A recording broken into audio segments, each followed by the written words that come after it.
அடர்ந்த மலைக்காடு. எப்போதும் மூடுபனியோடு மூச்சு வாங்கும் அந்த காடு ஊரே பெயரை கேட்டாலே நடுங்கும். அவன்தான் கருங்கான். பெரிய உடம்பு, கருப்பு நிறம், பார்வையிலே பயம்.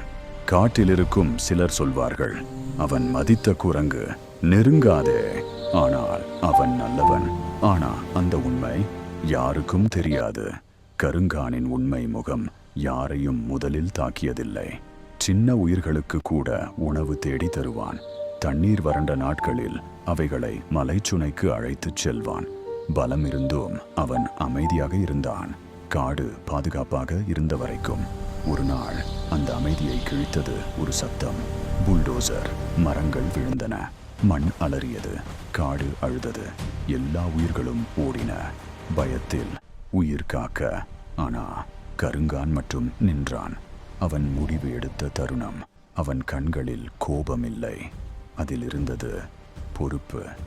இந்த காடு என்னை வளர்த்த தாய் என்று அவன் மனம் சொன்னது. இயந்திரம் அவன் முன்னால் வந்தது. மனிதர்கள் கத்தினார்கள். கருங்கான் ஒரு அடியும் வைக்கவில்லை. அவன் நின்றான் உறுதியாக. அந்த நிமிடம் புல்டோசர் நின்றது, சத்தம் நின்றது, காடு அமைதியானது. மனிதர்கள் புரிந்து கொண்டார்கள், இது ஒரு விலங்கு இல்லை, இது ஒரு காவலன். அடுத்த நாள் ஒரே வார்த்தை காற்றெங்கும் பரவியது. மதித்த குரங்கு அல்ல, காட்டை காப்பாற்றிய காவலன்.